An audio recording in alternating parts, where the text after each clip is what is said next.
tegas, saya memang harus tegas karena kita itu hidup dalam situasi yang film itu tidak seideal ya apa yang dilakukan oleh Hollywood.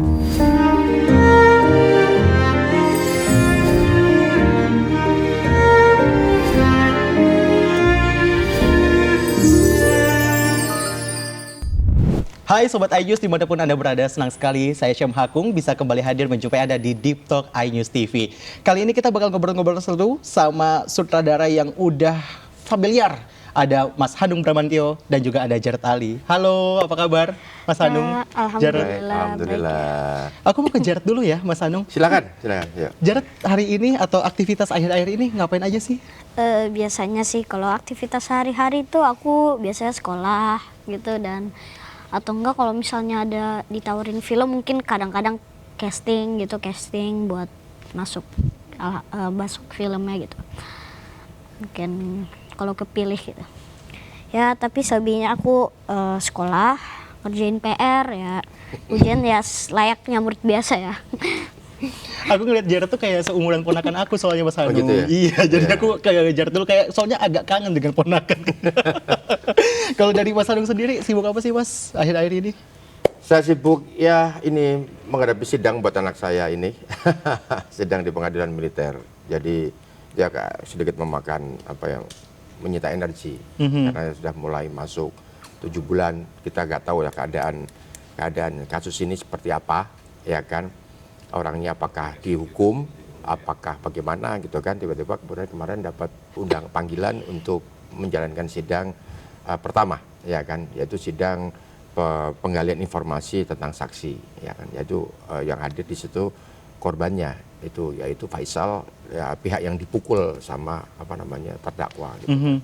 Nah, kebetulan memang ada insiden sedikit miskomunikasi lah waktu itu kan, bisa diundang tanggal sekian, jam sekian, tiba-tiba saya datang kok sepi, nggak ada. Ternyata memang ada miskomunikasi yang tidak tersampaikan, ada pembatalan sidang yang tidak tersampaikan ya. Akhirnya kemudian kita kayak kecele, kok kayak di prank ya gitu kan. Nah itu kemudian akhirnya menjadi viral, yang kemudian hari berikutnya yaitu kemarin itu alhamdulillah sudah dilaksanakan sidang dan alhamdulillah semua berjalan dengan baik. Nah tinggal ini saya mempersiapkan permintaan hakim, anak saya yang kebetulan diboncengin, yang melihat pukul-pukulan itu dihadirkan ke sidang untuk ditanya. Itu yang saya agak, oh my God, anak saya usianya masih 12 tahun, ya SMP ya, perempuan gitu kan, dan harus berhadapan sama ruang sidang. Sebelia ini sudah berhadapan sama ruang sidang dan ditanya sama hakim. Nah saya harus mempersiapkan itu sih, saya sama istri saya mempersiapkan itu. Jadi masih sibuk untuk mengurus ataupun berurusan dengan hukum itu tadi ya? Ya, berurusan dengan hukum yang berdampak ke anak saya, psikologis anak saya, apa segala macam, gitulah ya. Ini cobaan. Siap. Turut prihatin juga kami dari segenap kru Deep Talk iNews TV terkait dengan insiden yang akhirnya menimpa seperti itu. Mas Hanung, tapi kalau bisa kita berbicara soal Mas Hanung kan terkenal sebagai sutradara kayak gitu. Udah banyak lah film-filmnya kayak gitu kan. Tapi kalau libur tuh suka ngapain aja sih Mas? Kalau saya libur, saya lebih ke anak saya. Karena pertama saya nggak suka nongkrong. Saya nggak punya banyak teman gitu kan. Jadi waktu saya sekolah, saya juga jarang sekali clubbing gitu kan. Dan saya malah bingung, clubbing itu apaan sih gitu kan. Dan ketika saya diajak clubbing, saya bingung, ini clubbing ngapain, joget-joget aja gitu kan. Mereka, pertanyaan saya seperti itu membuat teman-teman saya bingung. Lu udik banget sih gitu kan, dasar lu memang dari Jogja gitu kan. Karena memang saya nggak tahu fungsinya apa gitu kan. Jadi saya orang yang tidak punya teman, makanya lebih ketika saya ada di liburan gitu, saya sama anak-anak, saya sama keluarga, saya sama anak-anak jalan kemana apa segala macam, atau main PS, itu aja, ya kan, main PS, terus ketemu sama PS online maksudnya, jadi ketemu sama orang-orang dengan akun-akun aneh, nama-nama aneh. Gitu. Masih sibuk untuk jadi saya itu orang yang nerd sebenarnya gitu kan. Kalau Jared sendiri gimana kalau lagi libur ngapain? Kalau lagi libur biasanya ya kadang-kadang jalan ke mall gitu, mungkin beli baju atau beli sepatu buat adekku. Mungkin kadang-kadang juga beli buku gitu ya buat baca-baca, dan biasanya juga suka kalau Om Hanung main PS, aku main Nintendo bareng Oh, main papaku. Nintendo. Iya. Bareng siapa? Apa? Bareng siapa? Papaku. Oh, bareng sama papa kamu. kakakku juga. Iya, iya, iya. Biasa. Satu kali kita main Nintendo bareng ya. Main bareng. Jarod, kalau misalnya ngomongin soal dunia syuting, Jarod tuh pertama kali suka syuting tuh dari umur berapa sih? Oh iya, sekarang umur berapa? Oh iya, aku sekarang lagi umur 11. 11 tahun. 11 Kalau tahun. pertama kali akhirnya syuting-syuting tuh umur berapa sih? Apa? Akhirnya syuting-syuting. Itu di umur berapa sih? Masih ingat gak? Paling beberapa bulan lalu. Oh, kamu pertama kali film kamu itu ya, Tinggal Meninggal itu? Oh enggak, sorry. Kalau pertama kali itu film Scandal Makers waktu aku masih umur 5 menuju 6 tahun. Oh, Scandal Makers itu film saya. Oh iya. Iya. Iya, iya. Nah. Tapi sutradaranya waktu itu Jehan Angga. Oke. Scandal Makers. Itu film pertama kamu ya? Iya. Itu syuting Jogja kan itu? Pas pandemi itu syutingnya? Iya, benar. Itu pas pandemi. Jogja. Berarti kamu umur 3 tahun yang lalu tuh ya? 5 atau 6, sekarang 2026 mas. Oh, enggak, pandeminya sih setelah akhir-akhir sih, Oh, setelah oke. udah dibuka boleh syuting sih. Oke, kayak PPKM kayak gitu-gitu Ya, ya. ya, udah Iya, gitu. iya. Jadi pandemi itu 2020 Maret. 2020 Iya. sampai 2022. 2022 waktu Nah, itu. ini 2022 lah. Oke. Jadi bukan pas lockdown banget gitu. Segala macam. Oh, itu film pertama kamu. Iya. Ya ampun, baru sadar gue. Padahal film saya. Dan akhirnya sekarang ketemu lagi. Ketemu lagi. Iya, iya, iya, iya. Mas Hanung, kalau bisa kita ngomongin soal perjalanannya Mas Hanung sebagai sutradara kayak gitu. Mas Hanung kan dinilai sebagai apa ya, bisa dibilang sutradara yang galak. Itu gimana responnya Mas Hanung? Sebenarnya saya tuh orang yang saya orang dari didikan tahun-tahun didikan tahun-tahun 80-an lah ya. 80-an di mana masih ada peloncoan, Oke. masih ada senioritas, masih ada hierarki gitu kan. Terus kemudian didikan militer, kalau salah push up, squat jam gitu kan. Gitu. Jadi pada saat saya berhadapan di lapangan itu secara naluri akan muncul gitu kan. Nah, tetapi yang perlu digarisbawahi sikap saya tegas atau orang bilang itu adalah galak itu pada satu situasi di mana indisipliner biasanya, ya kan? Sudah kita sepakati bersama, ya kan? Sudah kita sepakati bersama seperti ini, terus kemudian ternyata miss, ya kan? Itu yang membuat kadang-kadang saya meledak di situ. Oke. Kecuali kalau misalnya ada force major. Saya memang orang yang dianggap keras atau galak, tetapi untuk orang yang melakukan kesalahan, saya nggak marah. Oh iya. Enggak, saya nggak marah Oke. untuk melakukan. Tetapi yang saya marah adalah orang yang melakukan kebodohan. Kebodohan itu apa? Sudah dikasih tahu Tapi tidak sekali, melakukan. 2 kali, 3 kali, dia melakukan hal yang saya kasih tahu. Oke, berulang berarti kesalahannya. Iya, apalagi diulangin, gitu loh.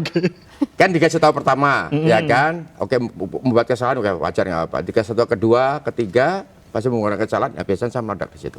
Tapi bagi yang tidak, saya belum, misalnya ada kesalahan karena akibat force major, saya tidak akan. Bahkan ada orang tidur, saya nggak bangunin, Oke. gitu loh. Jadi orang kecapean, tidur, gitu kan. Biasanya kemudian ngelihat saya langsung, wah, Pak, nggak apa-apa, tidur aja. Saya begitu. Jadi kalau ada orang tidur karena kecapean kerja, saya nggak akan marah. Oke. Saya nggak akan marah. Saya hanya marah hanya sekali ada orang yang udah bebal, nah itu. Satu, kemudian yang kedua indisipliner, orang yang tidak disiplin. Callingan jam berapa, ya kan? Datang jam berapa? Oh, iya. Setelah setengah jam, 1 jam, nggak ada persoalan. Oke lah, macet, alasannya macet atau segala macam. Tapi telat 4 jam, 5 jam, come on, ya kan? Nah itu ya, yang seperti itu. Kemudian yang membuat saya kadang-kadang meledak. Tapi terhadap satu hal yang tegas, saya memang harus tegas karena kita itu hidup dalam situasi yang film itu tidak seideal ya apa yang dilakukan oleh Hollywood, sekalipun kita berupaya sekali untuk melakukan itu. Yeah. Misalnya contoh ya kan, satu hari kalau di Hollywood itu kita syuting 2 scene, 1 hari 2 scene, 2 scene aja udah teriak-teriak. Oke. Dan dibatasi sekali 7 sampai 8 jam, ya kan? Ya karena budgetnya besar, ya kan? Kenapa budget besar? Karena tayangnya worldwide. Tayangnya nggak cuma di Amerika, nggak cuma di Kanada, tapi tayangnya sampai ke Indonesia. Nah, Indonesia film tayangnya hanya di Indonesia. aja. Paling jauh Malaysia, Brunei, ya kan, tidak worldwide. Sehingga budget produksi kalau dikonversikan satu hari tidak bisa kita 2 scene. Ya kan, teriak-teriak tuh produser tuh, ya kan. Satu hari biasanya mentok, ya kan, bisa sampai 8 sampai 9 scene. Itu yang udah keterlaluan. Nah, kalau 8 sampai 9 scene, maka kemudian kalau kita lelet, kita nggak disiplin, kita tidak sesuai sama schedule, udah satu hari akan utang akan lose money, dan kemudian kalau lose money akan semua jadi berantakan semuanya. Jadi itu yang kadang-kadang situasi tekanan yang ada di lokasi yang akhirnya kemudian membuat kita harus bersikap tegas. Jadi apalagi pada saat itu kan didikan saya kan didikan pelonco, didikan hukuman, dikit-dikit push up, dikit-dikit apa segala macam. Nah, itu alam bawah sadar kita itu terdorong untuk ke arah sana. Tetapi setelah pandemi semua berubah sih, banyak sekali berubah. Jadi produksi-produksi yang dengan budget-budget yang mepet kecil apa segala macam itu tinggal beberapa aja itu kan yang mana masih ada. Tapi yang kami lakukan termasuk Children of Heaven ini dalam 2 tahun terakhir inilah budget kami enggak seperti itu. Apalagi pada saat saya membuat film Children of Heaven, saya minta request pada kepada Pak Manoj di sini bahwa saya urusannya sama anak-anak ya. Jadi kalau sama anak-anak saya tidak bisa syuting sampai larut malam banget kecuali memang scene-nya malam. Kalau memang scene-nya malam gitu kan, maka callingan saya harus callingan siang. Ya kan, untuk kemudian syutingnya agak sampai malam banget, misalnya jam 11, jam 12. Tapi callingan saya siang berarti, ya kan. Kalau misalnya tidak ada scene malam, callingan saya pagi. Pada saat seperti dia berangkat sekolah aja, jam 6 pagi, tapi jam 6 sore atau jam 7 paling maksimal udah harus selesai. Jadi itu yang saya terapkan, karena saya sama anak-anak. Jadi di hadapan kru saya, di jam 6 sampai jam 7 itu saya galak banget itu. Untuk apa? Untuk biar cepat gitu kan. Lu kerja lambat banget kenapa gitu kan? Ada apa?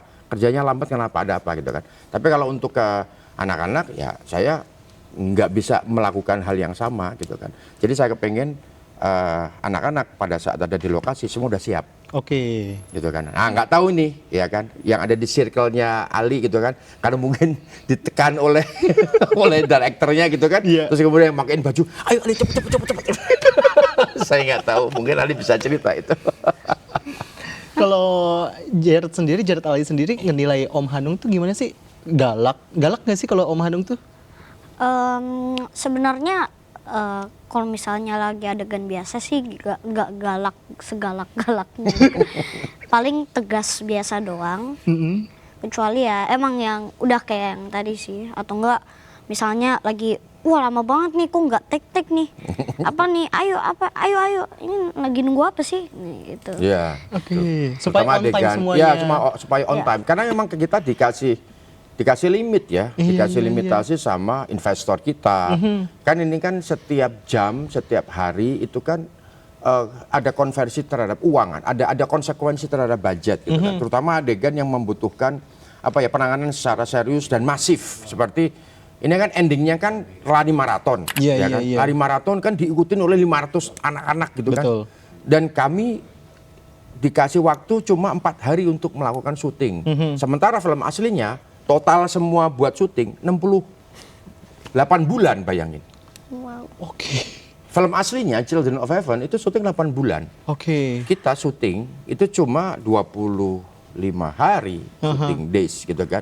Bayangin kok beda dong konversinya. Terus kemudian bisa kita bayangin penonton bisa kan nggak mau tahu penonton soal itu. Ya kan taunya adalah bagusan film yang lama dibanding film yang baru misalnya kan. Kalau misalnya ini anak tapi ya itu adalah tantangan buat kita. Nggak bisa terus kemudian saya akan melakukan disclaimer, ya kan.